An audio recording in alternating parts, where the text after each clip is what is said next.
Bertepuk tangan bersama-sama.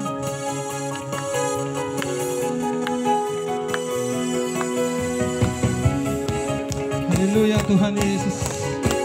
Hanya bersamamu Tuhan kami bisa berjalan dari kemuliaan sampai kepada kemuliaan. Haleluya. Tak pernah ku ragu akan kesetiaanmu. Kau pegang hidupku sepenuh jiwaku, sepenuh jiwaku. Ku yakin dan percaya Kau tuntun langkahku. Katakan Yesuslah Raja, Yesuslah Raja dalam hidupku, berkuasa berjaya untuk selamanya. Hanya Kau Tuhan, sumber kekuatan, kuasa-Mu tercurah bagiku senantiasa. Dengan-Mu Tuhan, ku kan berjalan dari kemuliaan sampai kemuliaan selamanya. Haleluya. Terima kasih Bapa. Kami tidak pernah ragu Tuhan berjalan bersama dengan Engkau. Sebab kami tahu Engkau setia dalam setiap janji-Mu. Tak pernah ku ragu akan kesetiaan-Mu.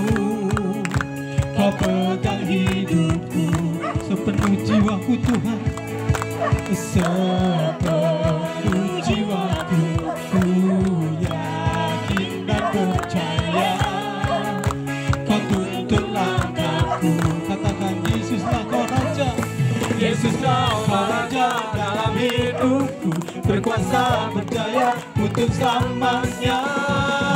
Hanya Kau Tuhan, sumber kekuatan, kuasa-Mu tercurah bagiku senantiasa.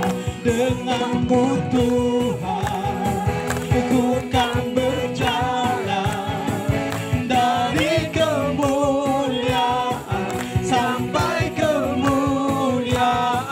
Hanya Kau Tuhan, sumber kekuatan, kuasa-Mu tercurah bagiku senantiasa. Dengan-Mu Tuhan, ku kan berjalan dari kemuliaan sampai kemuliaan. Hanya Kau Tuhan, hanya Kau Tuhan, sumber kekuatan, kuasa-Mu tercurah bagiku senantiasa. Dengan-Mu Tuhan, ku kan berjalan dari kemuliaan sampai kemuliaan selamanya. Haleluya. Selamanya. Haleluya. Selamanya. Berikan tepuk tangan bagi nama Yesus. Haleluya. Terima kasih Tuhan untuk kasih setia-Mu bagi setiap kami. Pada sore hari ini Tuhan, kami bersama-sama dengan jemaat-Mu yang setia, yang boleh datang di tempat ini bersama-sama, ingin bersekutu dengan Engkau, ingin memuji menyembah Engkau. Kami rindu Tuhan, hadirat-Mu nyata di tengah-tengah kami, membebat setiap kehidupan kami, menjamah setiap kehidupan kami, memberkati kami semuanya. Ada sukacita, ada damai sejahtera bagi setiap kami Tuhan Yesus. Dan pada sore hari ini bersama-sama dengan seluruh umat-Mu Tuhan, kami rindu menyembah Engkau lebih lagi Tuhan. Sebab kami tahu kuasa-Mu terlebih besar dari segala permasalahan kami. Kuasa-Mu lebih besar dari segala sesuatu yang boleh kami hadapi hari-hari ini. Kami percaya Tuhan, Engkau Tuhan, Engkau Raja atas hidup kami. Terima kasih Bapa, terima kasih Yesus, terima kasih Roh Kudus. Kami bersyukur untuk semuanya ini. Pada sore hari ini kami rindu Tuhan menyembah Engkau lebih lagi. Haleluya, haleluya, haleluya. Haleluya. Terima kasih Tuhan. Terima kasih Bapa. Terima kasih Yesus. Terima kasih Roh Kudus. Kami rindu menyembah Engkau Tuhan. Ini kerinduan kami Tuhan. Haleluya. Kuasa-Mu terlebih besar, Tuhanku terlebih besar. Tak pernah terlambat janji-Mu ya Tuhan, penolong hidupku. Kuasa-Mu terlebih besar, Tuhanku terlebih besar. Tak pernah terlambat janji-Mu ya Tuhan, pulihkan hidup. Terima kasih Bapa. Hanya Kau Tuhan, penolong kami, yang selalu setia bersama dengan kami. Hanya Kau Tuhan, penolongku, Yang selalu setia bersamaku. yang selalu setia bersamaku. Kasih-Mu yang sanggup mengubahkan. Kasih-Mu yang sanggup mengubah kehidupanku. Sungguh ku berserah, sungguh ku percaya. Kuasa-Mu terlebih besar, Tuhanku terlebih besar. Tak pernah terlambat janji-Mu ya Tuhan, penolong hidupku. Kuasa-Mu terlebih besar, Tuhanku terlebih besar. Tak pernah terlambat janji-Mu ya Tuhan, pulihkan hidup. Haleluya Yesus. Darah Yesus menutup tembus kami. Ya Kau Tuhan, penolongku, Yang selalu setia bersamaku. yang selalu setia bersamaku. Kasih-Mu yang sanggup mengubah kehidupanku. Kasih-Mu yang sanggup mengubah kehidupanku. Sungguh ku berserah, sungguh ku percaya.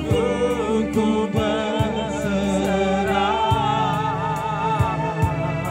sungguh ku percaya. Kuasa-Mu terlebih besar,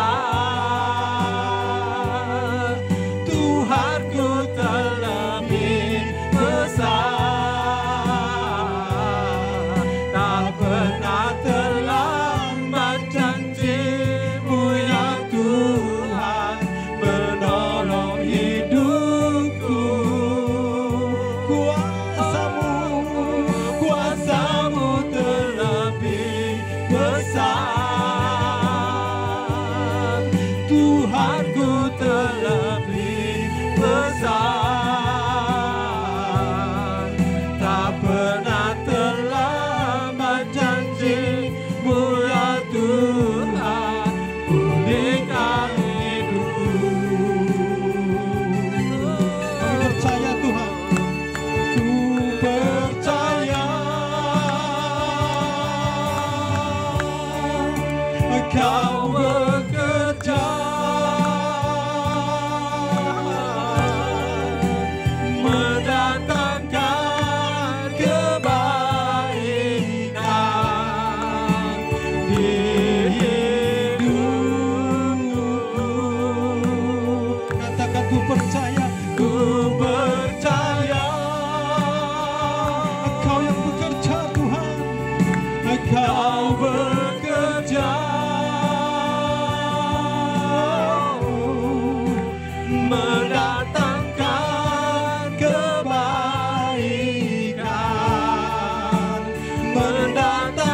Tuhan,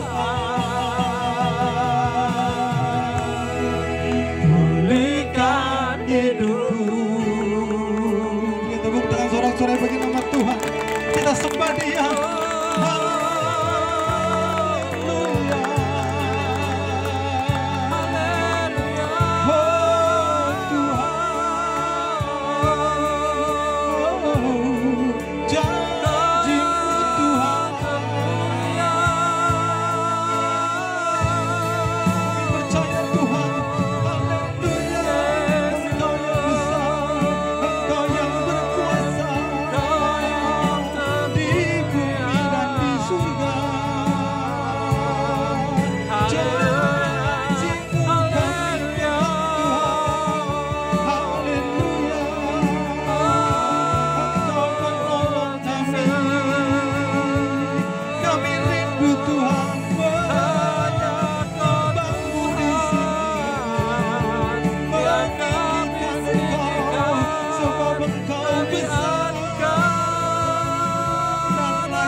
Tuhan, Engkau yang tidak pernah terbatas Tuhan. Engkau yang besar, Engkau hidup kami, Engkau yang menjamah hidup kami, Engkau yang memulihkan hidup kami, Engkau yang membela kami Tuhan. Yesus, terima kasih. Haleluya, haleluya,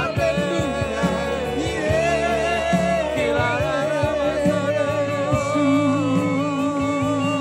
Sembah Tuhan, sembah Tuhan. Semua menyembah Tuhan.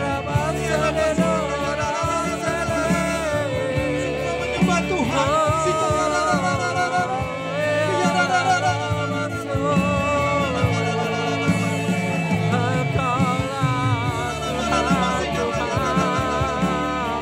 Engkau yang besar Tuhan. Engkau yang besar Tuhan. Engkau yang layak disembah di tempat ini. Pulihkan kami Bapa. Berikan kami sejahtera Tuhan Yesus.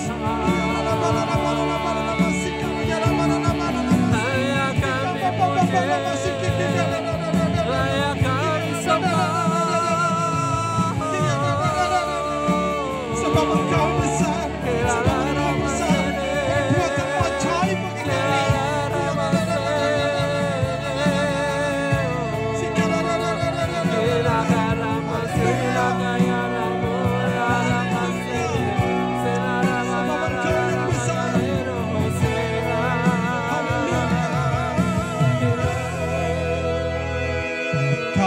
Besar, perbuatanmu ajaib, tiada seperti Engkau, tiada seperti Engkau. Sebab Kau besar, perbuatanmu ajaib, tiada seperti Engkau, tiada seperti Engkau. Perbuatanmu ajaib, tiada seperti Engkau, tiada sepertimu, tiada seperti Engkau. Sebab Kau besar, perbuatanmu ajaib, tiada seperti Engkau, tiada seperti Engkau. Mari katakan bersama-sama, katakan. Sebab Kau besar, perbuatanmu ajaib, tiada seperti Engkau, tiada sepertimu, tiada seperti Engkau. Sebab Kau besar, perbuatanmu ajaib, tiada seperti Engkau, tiada sepertimu, tiada seperti Engkau, tiada sepertimu, tiada seperti Engkau,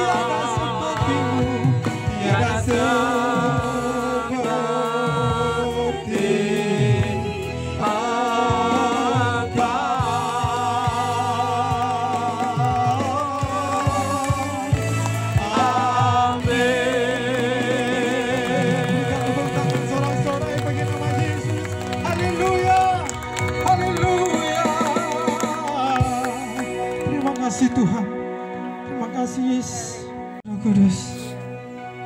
Haleluya. Engkau yang terbesar Tuhan dalam setiap kehidupan kami. Kami bersyukur sebab Engkau baik atas hidup kami. Dan pada sore hari ini Tuhan, tutup sungguh setiap kami dengan kuasa darah-Mu Tuhan. Bentengi kami dengan malaikat-Mu yang kudus, sehingga kami bersama-sama beribadah tempat ini. Ada proteksi daripada Allah sendiri setiap kita, sehingga firman Tuhan boleh disampaikan pada sore hari ini dengan penuh kuasa. Biarlah Engkau yang ditinggikan, biarlah Engkau yang dibesarkan, biarlah kuasa-Mu yang nyata atas setiap kehidupan kami. Bukan perkataan hamba-Mu Tuhan, tapi biarlah suara daripada Engkau sendiri yang ingin memulihkan setiap kami, memberikan kuasa Tuhan Yesus untuk setiap kami boleh mengalami pribadi Tuhan secara pribadi dalam hidup kami. Terima kasih Bapa, kami serahkan pemberitaan firman Tuhan ke dalam tangan-Mu, dari pertengahan kepada akhirnya, di dalam satu nama kuasa, di dalam nama Yesus Kristus Tuhan, kami sudah berdoa. Yang siap terima firman Tuhan, katakan bersama-sama dengan kami, amin. Ditepuk tangan untuk Tuhan Yesus, haleluya. Silakan duduk. Haleluya. Ya, halo Erna, suaminya kok gedut sekarang. Iya, cocok susunya berarti ya. Haleluya. Pada sore hari ini semestinya Pak Edwin yang harus khotbah, tapi karena ada PSBB ya, PSBB jadi tidak bisa datang kemari, karena di Bandung, di Jakarta di PSBB efeknya larinya ke Jawa Barat, jadi Bandung kena juga, karena rencana Pak Edwin juga mau ke Semarang itu semestinya tidak hanya dia sendiri, tapi dengan keluarganya, yaitu yang membuat repot. 7 orang harus PSBB semua, harus rapid test semua, karena dia tidak naik mobil pribadi, dia harus pakai angkutan umum, jadi dia harus bersiap-siap untuk itu semua, makanya dia tidak bisa kemari. Terus saya bilang, dia bilang sama saya, kamu gantikan ya. Bapak, aku pimpin pujian, terus apa-apa, diambil semua saja. Saya bilang, ya sudah, tidak apa-apa. Mendadak sekali, kemarin berpersiapan hari Sabtu, tapi puji Tuhan, Tuhan taruhkan satu hal. Siapa yang mau terima berkat Tuhan double, ganda? Amin. Pasti amin ya. Karena kita semua rindu dapat berkat Tuhan. Tapi yang paling penting, sebelum kita bisa terima berkat Tuhan yang double itu, kita harus tata hati kita. Sikap hati kita harus kita perbaiki dulu. Kita harus tata hati kita. Kita baca dulu yuk sama-sama. Di dalam Lukas 17, ayat ke-11 sampai dengan 19. Lukas 17, 11, 19.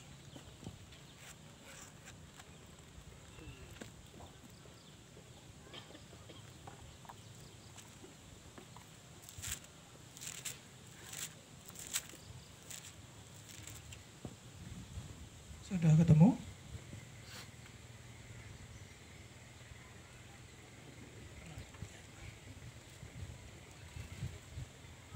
Sudah ketemu semuanya?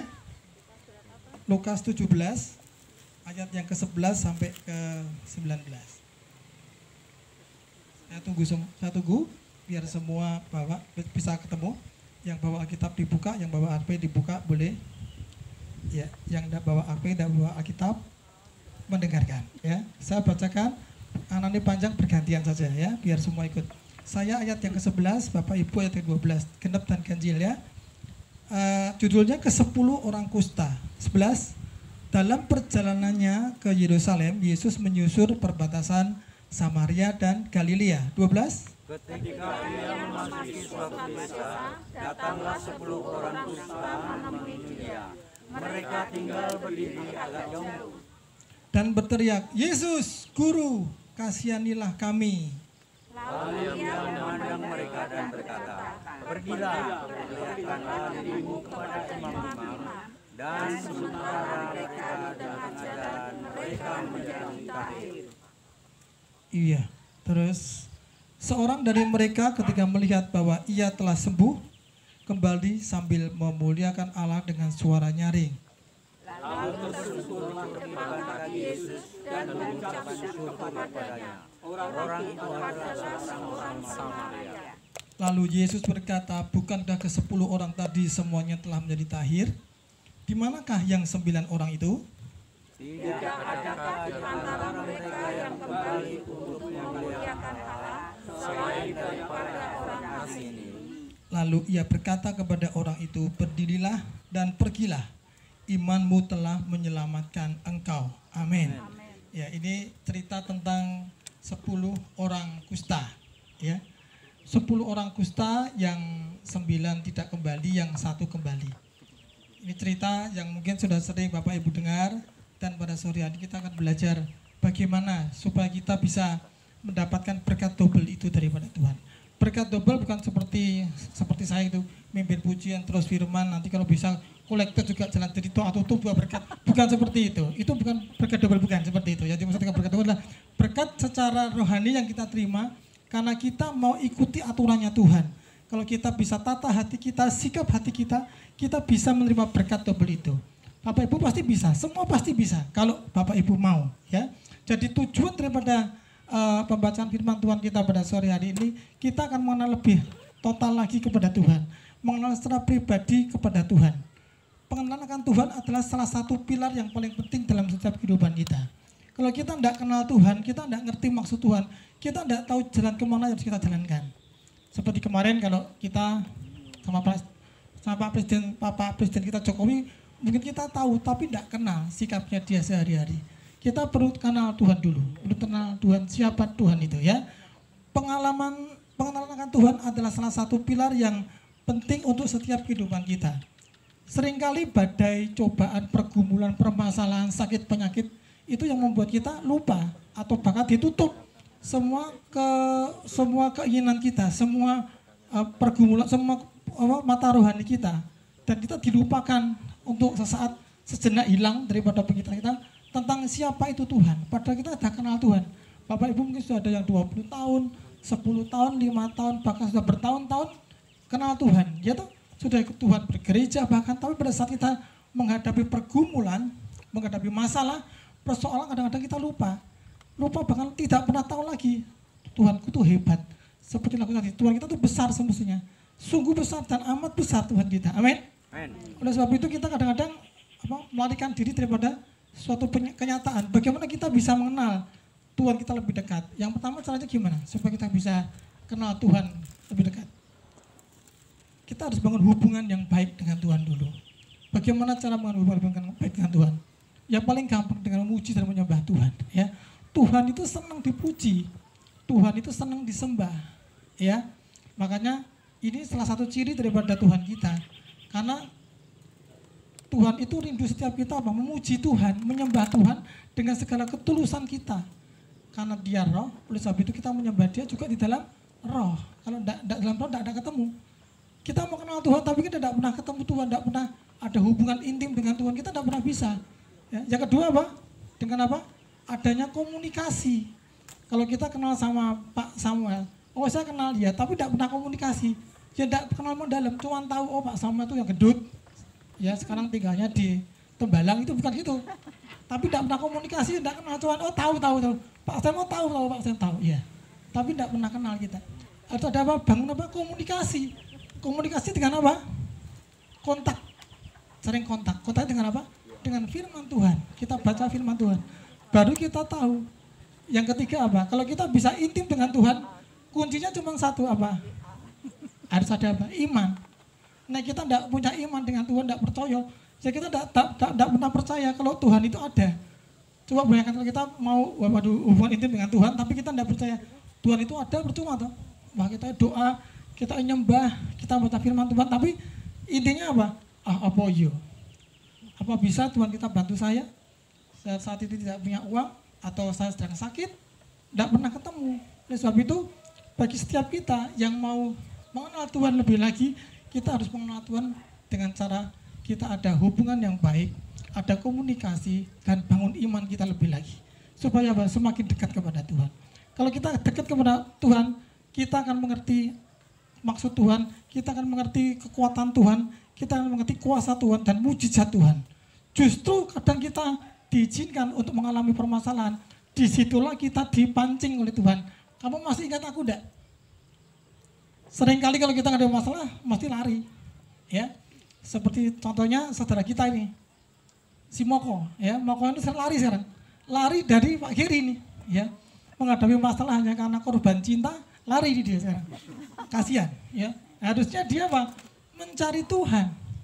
Tapi memang diawali dengan suatu kebohongan. Makanya kalau kita bisa itu kita jangan sampai segala sesuatu diawali dengan kebohongan. Kalau dengan kebohongan sesuatu saat pasti akan terbongkar dan itu menjadi batu sandungan bagi kita sendiri.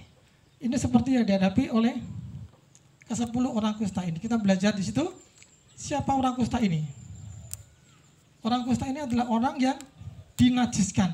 Sesuai firman Tuhan dikatakan bahwa seorang yang kusta itu dia dinajiskan, tidak layak untuk hidup bermasyarakat dan tidak mendapat suatu kesempatan untuk bersosialisasi dengan masyarakat.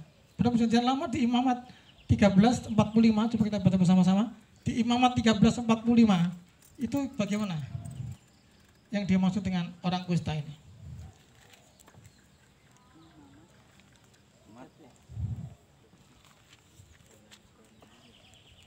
Ya.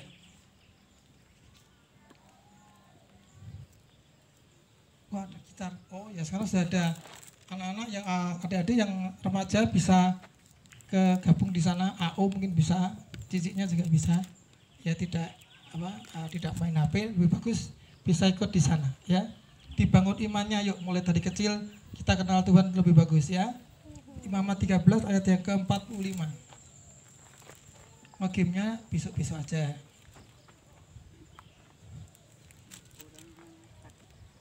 Ya, kita baca 45. Orang yang sakit kusta harus berpakaian yang capik-capik, rambutnya terurai, dan lagi ia harus menutupi mukanya sambil berkata berseru-seru apa? Najis, najis. Ya. Orang kusta itu kalau dalam derajat sosial manusia pada saat itu merupakan orang golongan yang dinajiskan. Kalau dia jalan lewat tuh gembornya apa? Najis, najis. Supaya apa? Semua orang tahu dia tuh lagi kena kusta, tidak boleh mendekat, dan dia juga tidak boleh mendekati mereka, dan mereka tidak akan dekat kepada dia. Najis, najis. Dia orang yang disingkirkan lah, karena seperti itu. Untuk saat ini, orang kusta itu siapa? Secara rohani adalah kita semua ini. Kadang-kadang kita merasa bahwa diri kita ini hebat, diri kita ini paling benar, paling suci, paling kudus, padahal kita ini najis. Harusnya kita sadar bahwa kita semua ini adalah orang-orang yang perlu disucikan, perlu dipulihkan, perlu ditahirkan, kalau istilahnya, kalau Alkitab, ditahirkan daripada kenajisan kita. Kadang-kadang kita tidak sadar kita hidup dalam kenajisan seperti itu. Dandanannya mungkin seperti orang yang kenal Tuhan, mengikut Tuhan, bahkan punya status sebagai seorang pejabat gereja, tapi kehidupannya tidak seperti itu. Dinajiskan bagi orang banyak. Sebab itu kita perlu bagaimana kita mentahirkan hidup kita dan bagaimana kita bisa hidup layak seperti dalam kisah 10 orang kusta ini. Ya, coba kita baca lagi di Lukas 17, kembali kepada pembacaan kita yang utama. Tadi hanya pengantar saja. 17, 11 dan 19.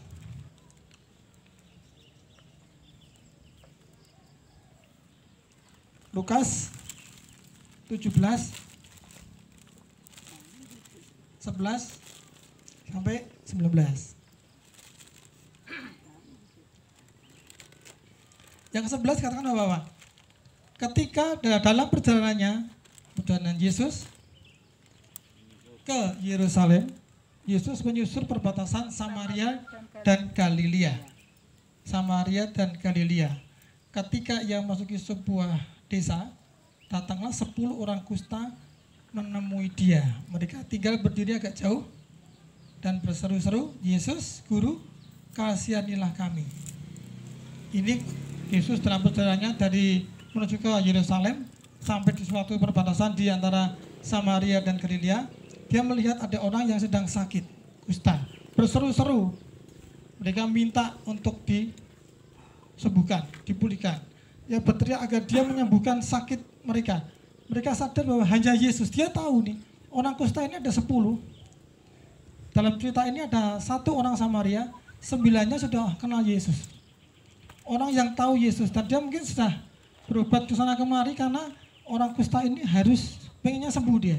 Kalau tidak sembuh, tidak bisa bermasyarakat. Oleh sebab itu dia rindu, mungkin ada yang dengar dari temannya, ini yang orang kenal Yesus. Ini Yesus, juru selamat kita, dia Yesus yang bisa menyembuhkan kita dari segala sakit dan segala sakit penyakit kita. Oleh sebab itu dia apa? Dia percaya, dia berseru kepada Tuhan, dia berseru supaya disembuhkan, berteriak-teriak supaya disembuhkan. Seperti kita juga. Kalau dalam pergumulan kita pasti ngerti kalau Tuhan itu jawaban bagi hidup kita. Oleh sebab itu kita sering apa? Berteriak-teriak, Tuhan tolong, Tuhan tolong, Tuhan pulihkan, Tuhan bantu, Tuhan sembuhkan segala sesuatunya. Seperti pada ayat yang ke-14. Ayat yang ke-14. Lalu ia memandang mereka, Tuhan memandang mereka dan berkata, pergilah, perlihatkanlah dirimu kepada imam-imam. Bahkan juga mereka mengikut percaya bahwa apa yang Tuhan katakan akan dilakukan. Karena dia percaya bahwa Tuhan ini sanggup menyembuhkan, sanggup memulihkan. Maka oleh sebab itu apapun yang dia katakan sama Tuhan Yesus, orang ini akan percaya. Dan mereka pun mengikuti apa semua perintah Tuhan. Mereka melangkah dengan percaya 100% dengan iman dan percaya bahwa mereka pasti disembuhkan. Kita tahu semua ya endingnya apa? Dipulihkan, disembuhkan semua ya, 10 disembuhkan semua. Cerita ending seperti itu. Kita tahu bahwa 10 orang kusta itu sembuhkan semua dan seharusnya mereka semua harus bersyukur dan datang kepada Yesus untuk apa? Mengucap syukur terima kasih serta mempersembahkan hidup mereka untuk kemuliaan nama Tuhan. Dan itu yang dirindukan Tuhan seperti itu. Tapi kenyataan demikian tidak. Ternyata dari 10 orang yang disembuhkan itu hanya ada 1 orang yang kembali. Yang kembali justru orang yang tidak kenal Tuhan, orang Samaria. Nah, di mana yang ke-9 orang lainnya? Ini pertanyaan bagi kita semua. Kalau kita sudah dibantu Tuhan, sudah tolong Tuhan, kita mungkin dulu dalam keterpurukan kita, dalam kondisi yang tidak baik, kita datang kepada Tuhan, kita minta kepada Tuhan, lewat hambanya, dipulihkan, disembuhkan, kembali tidak kita kepada Tuhan, atau setelah dipulihkan, disembuhkan, baik semua serba baik, terus kita semakin lupa kepada Tuhan, atau mau tetap setia kepada Tuhan. Ya, ini semua pertanyaan yang harus kita jawab sendiri. Dalam hari ini kita harus sadar bahwa hidup kita adalah hidup yang karena anugerahnya kita ditolong oleh Tuhan. Seperti halnya kita, banyak orang yang berbondong-bondong datang kepada gereja, datang kepada pendeta ketika mereka menghadapi masalah. Nah, ini sudah obvious sekali. Pada saat pergumulannya berat, ada sakit penyakit, ada masalah, apapun masalahnya mereka datang kepada gereja. Minta didoakan, minta didukung doa, sudah didoakan, terus minggat. Sudah pinter, terus minggat. Tidak sadar bahwa mereka semua adalah harusnya mengembalikan hidupnya kepada Tuhan, menjadi semakin rajin tapi semakin jauh daripada Tuhan. Ya mungkin sangat disayangkan sekali sikap hidup kita kalau kita sudah kenal Tuhan, sudah percaya Tuhan, sudah memberikan hidup kita kepada Tuhan. Pada saat kita susah, kita banyak janji kepada Tuhan, ya Tuhan, pokoknya sudah sembuh ini atau sudah bebas ini masalahku ini, ditolong Tuhan, aku mau serius sungguh-sungguh melayani Engkau, mau sungguh-sungguh setia kepada Engkau, mau sungguh-sungguh, pokoknya semua serba sungguh-sungguh. Tapi kenyataannya sering kita lupa. Pada saat kita semakin baik, terus kita lupa. Tapi di sini mereka beranggapan bahwa dengan caranya seperti ini cukup. Yang penting kan aku tetap ingat Tuhan, tidak tahu mau ibadah di mana, yang penting ingat Tuhan. Itu baik kalau masih ingat Tuhan. Tapi kalau jauh daripada Tuhan, itu lebih masalah lagi ya. Tuhan memang tidak pernah berhutang kepada setiap orang akan setiap janjinya kepada kita. Dia pasti memberikan jawaban bagi setiap orang yang berdoa menurut waktunya Tuhan. Tetapi sebagian besar dari mereka telah dilepaskan dari permasalahan pergumulannya, lupa untuk memuliakan nama Tuhan. Fokusnya kepada hal yang telah ditolong. Seandainya kita sudah tolong Tuhan, sudah tidak punya pekerjaan, saya kerja, sekarang malah repot, kerja ini yang diutamakan. Ini tidak kerja piye Pak, nah sudah tidak punya uang, tidak kerja gimana? Bukan tidak bekerja, Tuhan juga tidak pengen kita tidak bekerja, tetap bekerja, tapi aturlah waktu untuk bisa melayani Tuhan. Aturlah waktu untuk Tuhan, karena dalam seminggu ini cuma 2 jam maksimal kita berikan waktu itu kepada Tuhan.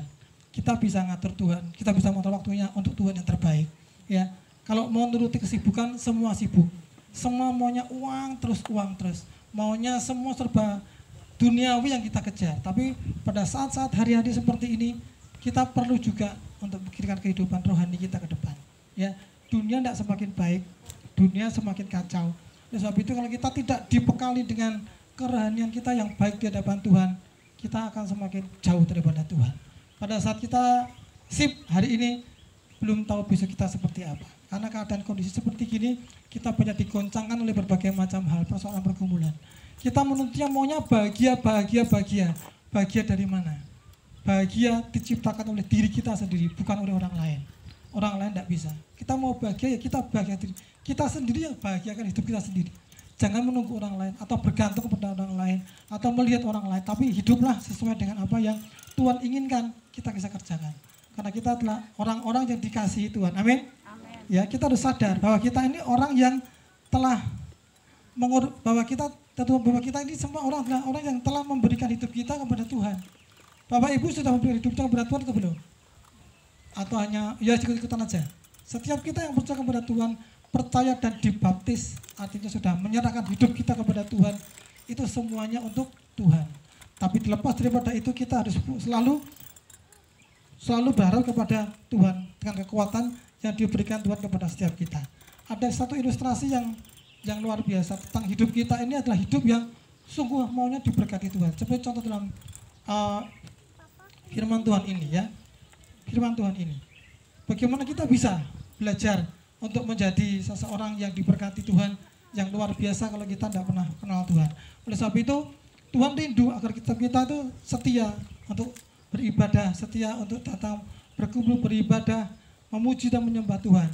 Ya, itu merupakan kewajiban kita sebagai orang yang percaya kepada Tuhan. Kita harus tetap berjaga-jaga, jangan sampai lengah karena iblis terus mencari-cari kesempatan di saat kita lengah. Ini berlaku untuk semua orang, tidak hanya Bapak Ibu, juga termasuk saya sebagai orang yang percaya. Semua kita yang percaya di sini kita tetap berjaga-jaga, jangan sampai lengah karena iblis itu selalu mencari-cari kesempatan. Di saat kita lengah atau jauh sedikit daripada persekutuan kita kepada Tuhan, kita akan jatuh.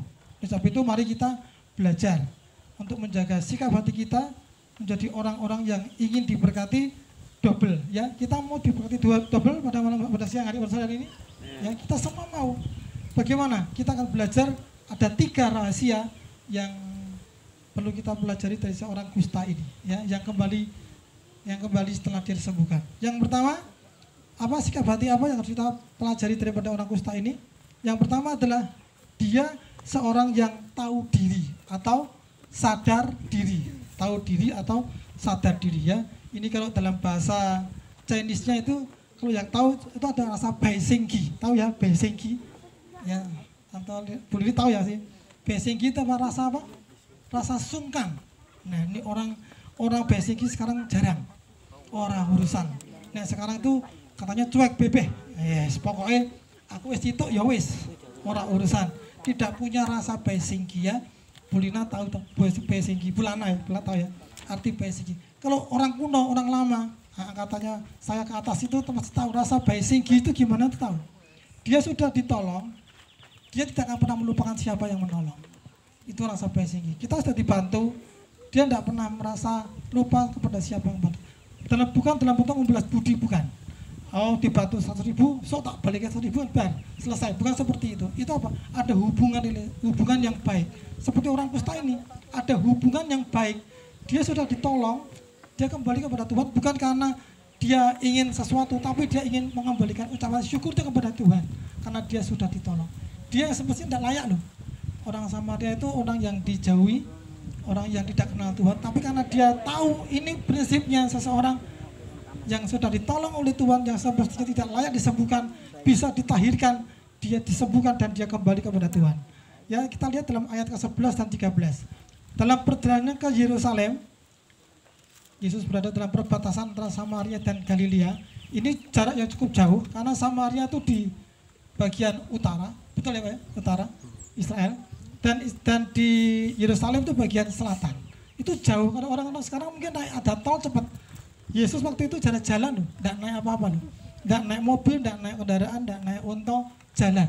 Ini orang jarak yang cukup jauh, jaraknya bermil-mil jaraknya. Tapi apa yang dilakukan oleh Tuhan Yesus? Ketika ada orang berseru-seru kepada dia ada respon, dia berhenti dan dia memberikan waktunya. Mungkin kalau kita mungkin dipanggil-panggil sudah kesel, jawabannya wes sok besok aja, aku wis kesel, sok nek ana waktu aja, ini masih jauh perjalananku, besok. Tapi enggak, bagi Yesus tidak.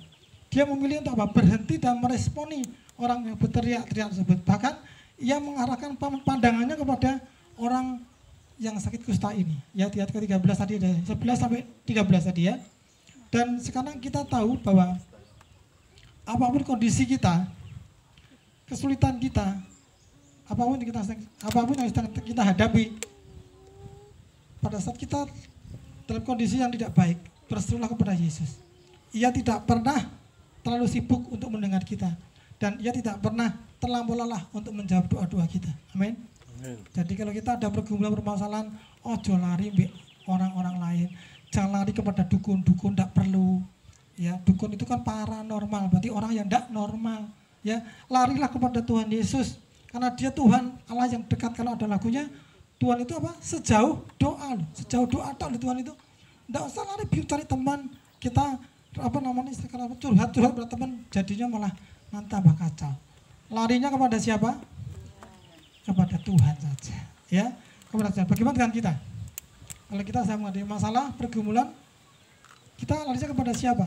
Ya, adakah kita juga pernah punya perasaan sungkan atau basic kepada Yesus atas kebaikan dan perhatian Tuhan? Atau kita yes bumbu aja, tolong Yesus terima kasih? Atau gimana? Coba lihat kanan kirinya. Webi, ya, kamu gimana? Webi, pernah tolong Tuhan terus piye? Apa yang kita bisa berikan? Atau ya wis ini memang tugasnya Tuhan menolong saya kok, saya kan umatnya. Apa seperti itu?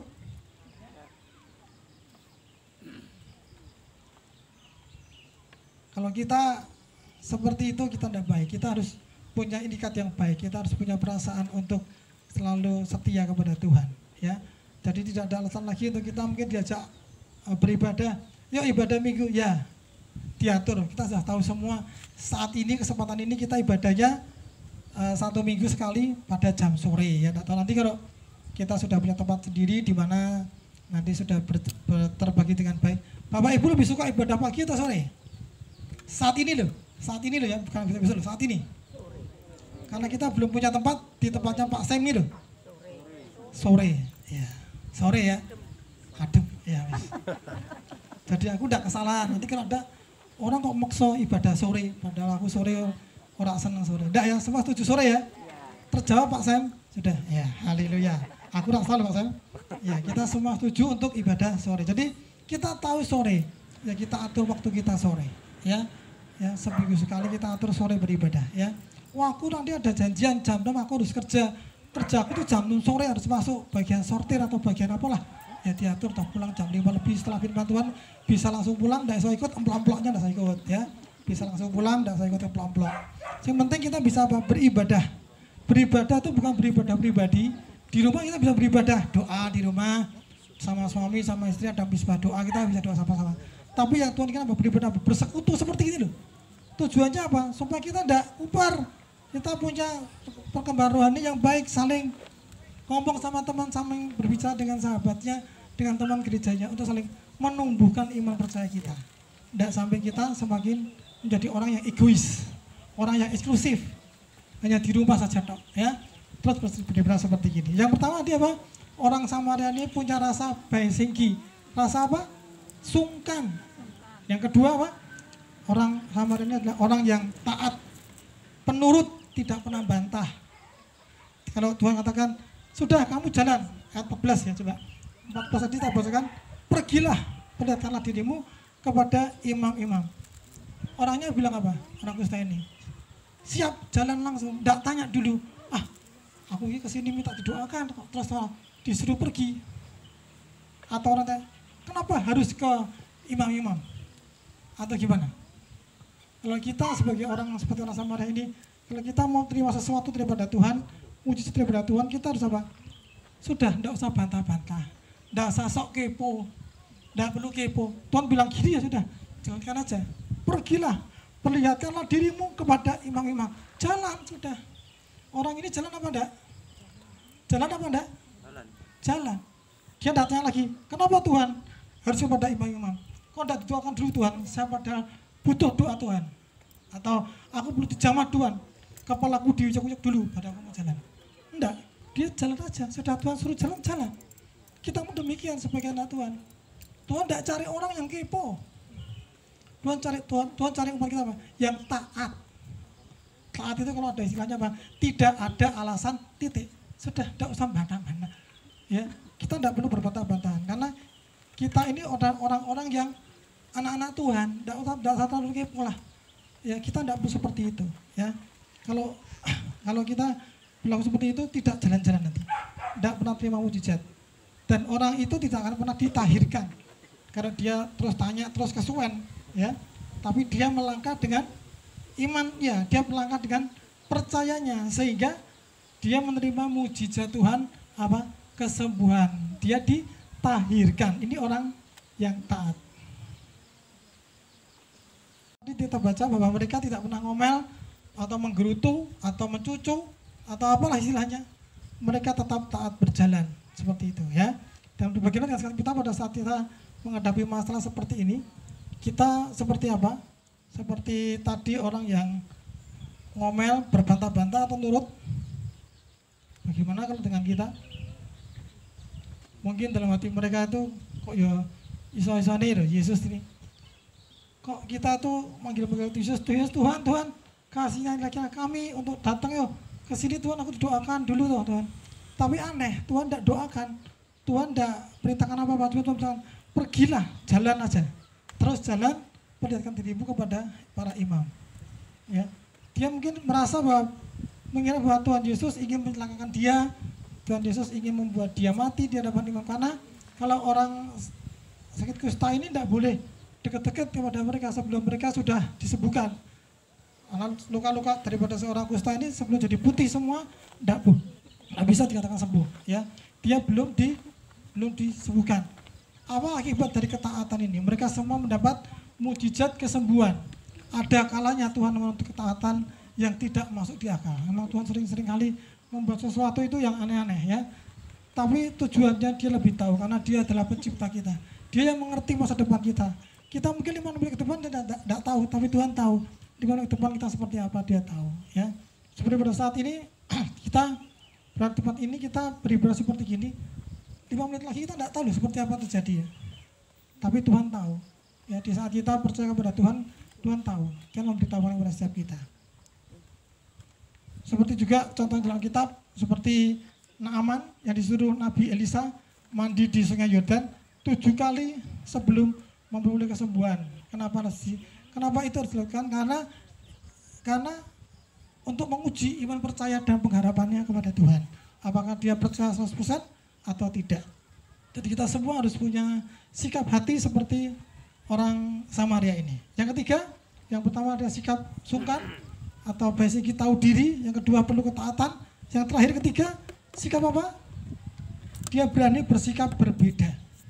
Ya, dia berani bersikap berbeda dalam kebenaran. Ayat 15. Tadi dari Lukas 17 ayat yang ke-15. Saya bacakan. Ayat yang ke-15.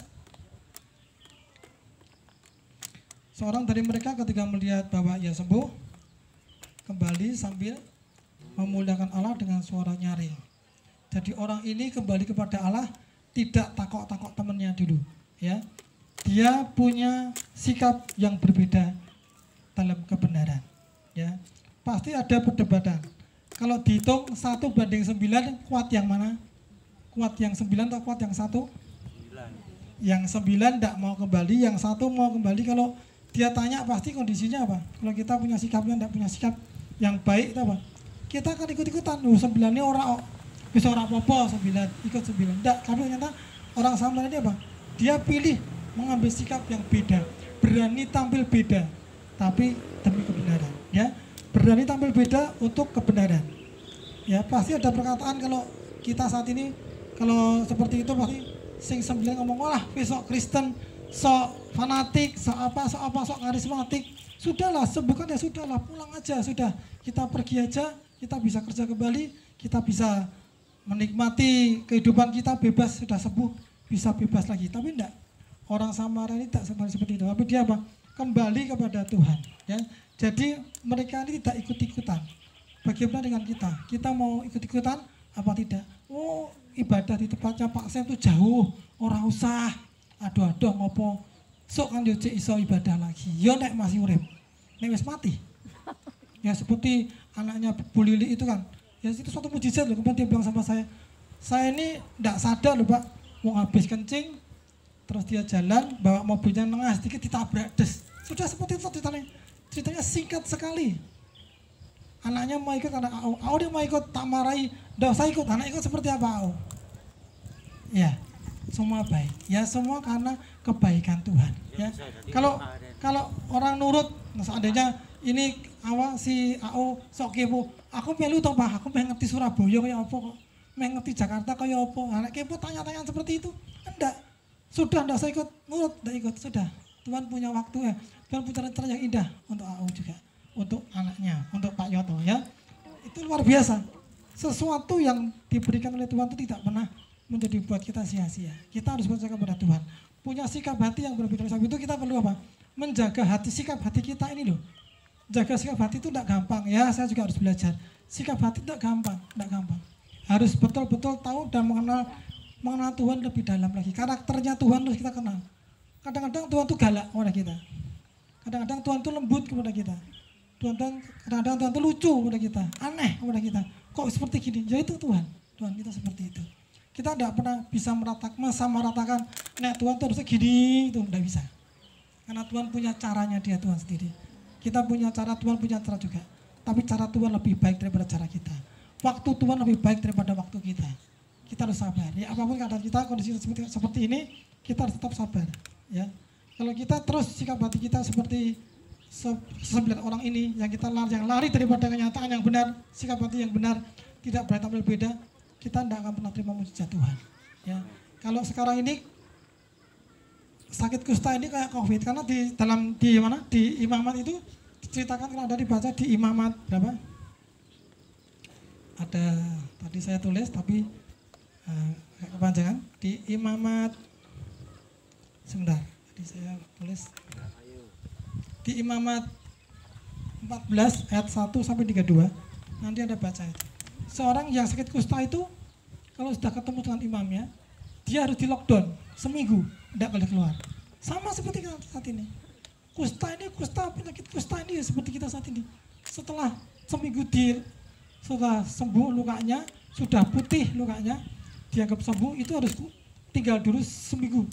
Setelah itu keluar lagi, bawa burung untuk disembelih, dikorbankan. Itu baru yang kedua, baru dinyatakan sembuh oleh imamnya. Seperti ini COVID, kita harus di lockdown dulu.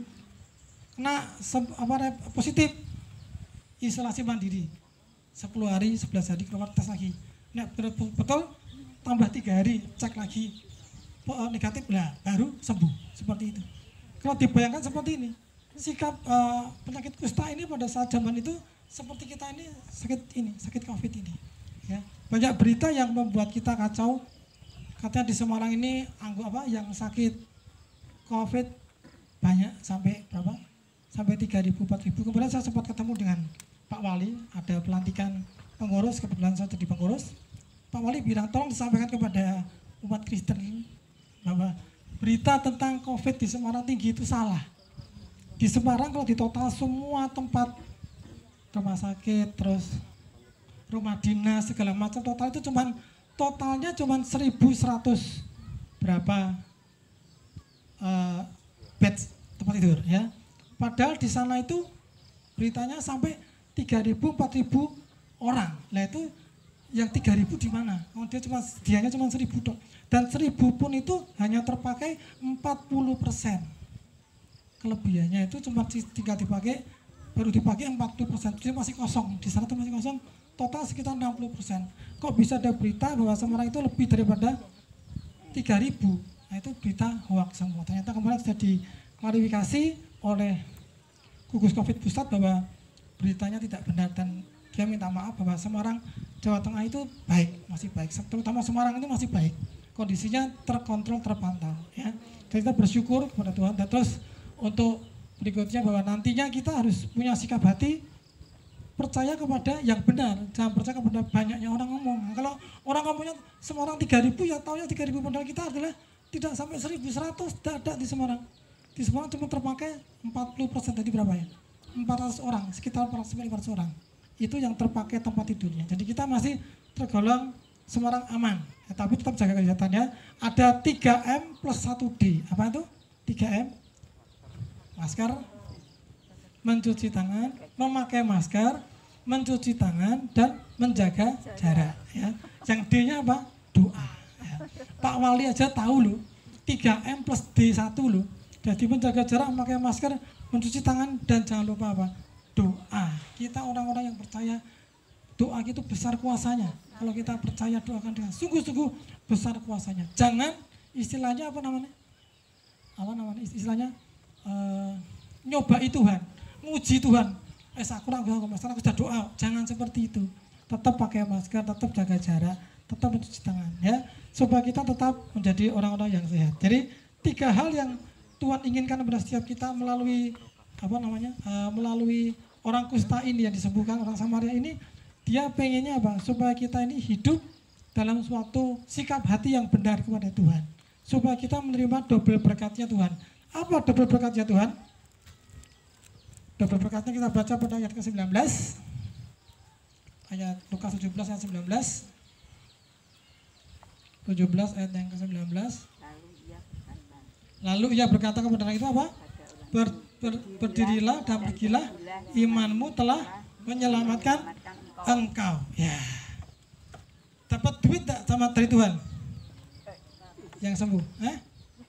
Enggak dapat duit toh?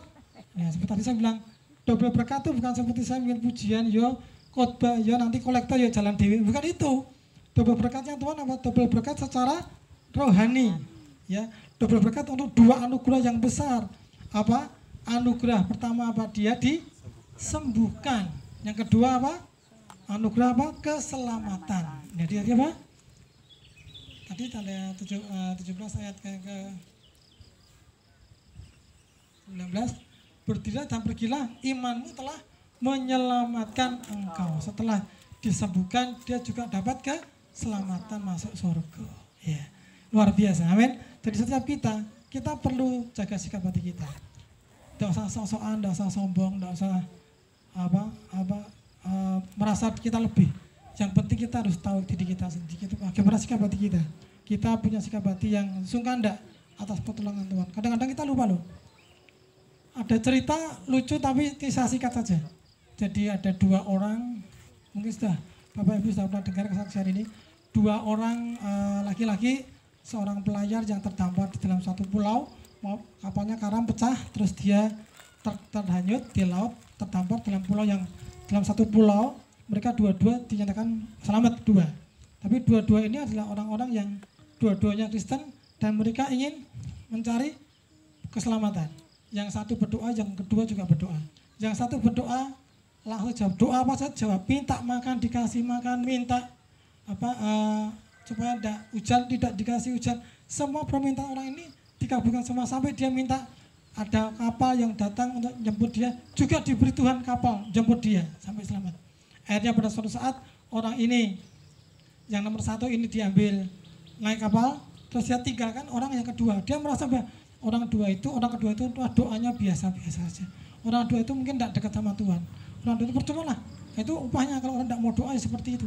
Dia tinggalkan pada saat kapalnya berlayar, tiba-tiba dengan suara Tuhan. Kenapa engkau tinggalkan saudaramu? Ya Tuhan, karena dia tidak pernah doa. Doa saya yang paling hebat. Saya doa dijawab Tuhan terus. Berarti doa saya yang paling hebat. Tuhan katakan apa? Tidak. Doa orang yang kedua lebih hebat daripada kamu. Kamu minta bermacam-macam doa, aku jawab semua. Tapi itu orang yang kedua itu doanya cuma satu apa? Supaya doamu semua dijawab Tuhan. Jadi yang lebih hebat doanya orang kedua. Dan dia bilang kalau kamu mau selamat, kamu harus pulang ngajak temanmu itu. Akhirnya dia kembali ngajak teman yang kedua dan dia selamat. Apa arti daripada kesaksian ini? Kita tidak usah sombong. Kalau kita bisa saat ini bukan karena kita loh. Bukan karena doaku gitu, aku udah doa puasa berkali-kali puasa. Kita lupa kalau kita punya gembala juga loh. Yang Pak Giri yang setiap pagi membaca nama-nama kita semua satu persatu. Dari yang dulu tidak bisa apa-apa, bisa apa-apa, yang dulu tidak punya apa-apa, bisa punya apa-apa. Jangan lupakan kebaikan Tuhan. Jangan lupakan orang lain yang sudah mendoakan kita.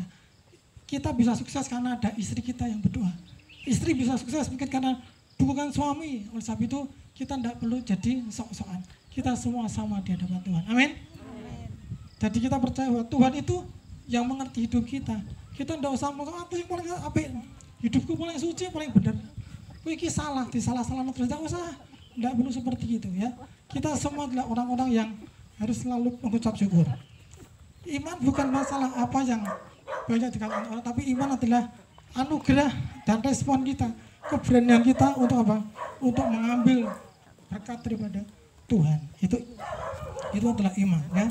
Dan orang Samaria ini adalah menoreh berkat yang luar biasa, yaitu berkat dua berkat, double berkat, yaitu berkat anugerah kesembuhan dan berkat anugerah keselamatan. Oleh sebab itu pada sore hari ini kita akan akhiri aja firman Tuhan pada sore hari ini, bahwa setiap kita akan mempunyai berkat yang sama. Bahkan kita bisa terima berkat yang double atau berkat yang ganda kalau kita betul-betul bisa menjaga hati kita, sikap hati kita kepada Tuhan, sebab Tuhan tahu siapa kita sebenarnya. Oleh sebab itu percaya kepada Tuhan. Ketiga hal yang harus kita pelajari dalam belajar daripada orang Samaria ini adalah pertama apa? Ada sikap apa? Sungkan atau ada rasa sungkan. Yang kedua ada ketaatan kita kepada Tuhan. Yang ketiga ada apa? Apa tadi? Yang ketiga lali kabeh. Sikap hati kepada orang Samaria yang kita pelajari ada tiga apa? Satu, sungkan. Yang kedua, taat. Ada ketaatan. Yang ketiga, syukur. Apa? Apa? Iman.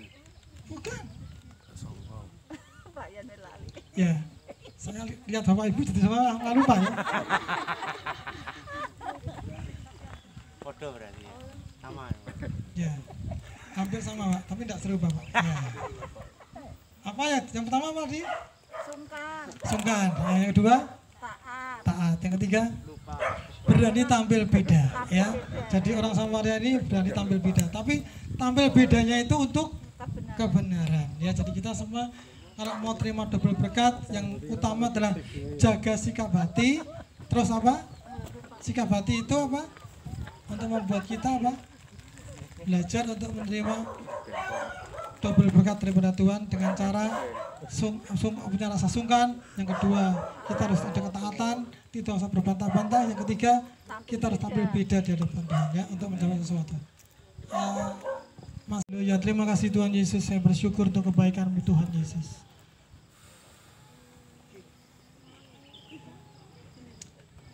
Haleluya, haleluya, haleluya. Bapak, tolong setiap kami Tuhan, setiap kami untuk boleh belajar menjaga sikap hati kami Tuhan Yesus.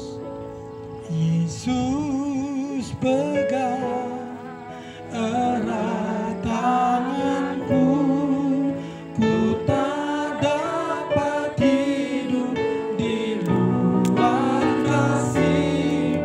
Bapa, jangan tinggalkan aku, Engkau alasan selama ku hidup. Yuk, pakai video sama-sama. Terima kasih Tuhan Yesus. Yesus pegang erat tanganku, ku tak dapat hidup di luar kasih-Mu. Bapa, jangan tinggalkan aku, Engkau alasan selama ku hidup. Yesus pegang erat tanganku, ku tak dapat hidup di luar kasih-Mu. Bapa, jangan tinggalkan aku, Engkau alasan selama ku hidup. Engkau alasan selama ku hidup. Engkau alasan selama ku hidup. Terima kasih Tuhan untuk sore hari ini. Kami boleh mendengar firman-Mu Tuhan Yesus. Tolong setiap kami Tuhan untuk boleh belajar satu kebenaran firman Tuhan pada sore hari ini. tentang 10 orang kusta ini Tuhan Yesus. Kami mau belajar dari 1 orang kusta dari Samaria yang kembali kepada Engkau, sujud menyembah Engkau, tersungkur di bawah kakimu dan menyembah Engkau, kembali kepada Engkau untuk memuliakan Engkau, memuliakan Engkau, menyembah Engkau Tuhan dan meninggikan Engkau. Kami mau belajar tentang sikap hatinya Tuhan, yang punya sikap hati yang sungkan kepada Engkau Tuhan Yesus, sikap hati yang menghargai Engkau Tuhan Yesus, sikap hati yang mengerti atas pengorbananmu, mengerti akan campur tanganmu Tuhan. Dan kami juga belajar Tuhan tentang hal yang kedua, kami punya ketaatan kepada Engkau yang tidak lagi mau berbantah-bantah dengan Engkau Tuhan Yesus. Kami mau setia, mau tunduk dan taat serta setia kepada Engkau Tuhan Yesus. Dan yang ketiga, kami mau belajar untuk menjadi orang yang berani mengambil sikap yang beda dalam suatu kebenaran. Tidak ikut-ikutan kepada banyaknya suara atau suara terbanyak Tuhan. Tapi kami mau belajar bersama belajar melangkah pada satu hal yang dalam kebenaran kami Tuhan Yesus. Tuhan tolong kami, beri kemampuan kepada setiap kami. Tuhan tolong kami Tuhan semuanya. Apapun jadi pergumulan kami, sakit penyakit kami, permasalahan kami Tuhan, segala macam hal yang boleh kami hadapi saat ini, kami tetap percaya Engkau Tuhan, janji-Mu ya dan amin bagi setiap kami. Dan Engkau lebih besar daripada segala permasalahan kami, dan Engkau lah jawaban bagi setiap doa-doa kami. Terima kasih Tuhan Yesus, ajar kami Bapa, ajar kami Tuhan, ajar kami Yesus untuk setia, semakin setia dan taat kepada Engkau. Karena akhirnya kami boleh memperoleh double berkat daripada Engkau, berkat keselamatan dan berkat kesembuhan daripada Engkau. Terima kasih Bapa di surga, meteraikan setiap firman-Mu, jadikan rema atas hidup kami Tuhan, menjadi jawaban atas pergumulan kami, apapun yang kami hadapi saat ini. Kami tetap percaya dan memandang kepada Engkau, melihat kepada Engkau. Hanya Engkau lah Tuhan jawaban daripada setiap pergumulan kami. Terima kasih Bapa di surga, terima kasih Yesus, terima kasih Roh Kudus.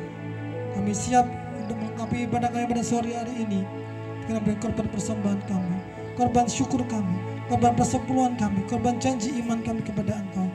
Terima kasih untuk segala berkat-berkat-Mu yang Kau berikan pada hari-hari ini. Pertolongan-Mu sempurna atas hidup kami. Terima kasih Bapa, terima kasih Yesus, terima kasih Roh Kudus. Di dalam nama-Mu kami sudah berdoa dan mengucap syukur untuk semuanya ini. Haleluya, yang diberkati kita sama-sama. Amin. Silakan duduk.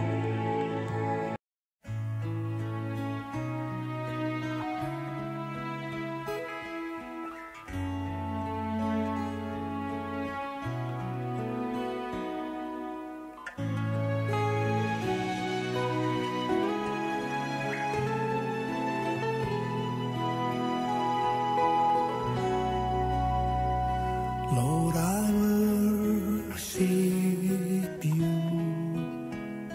Lord, I worship you as I bow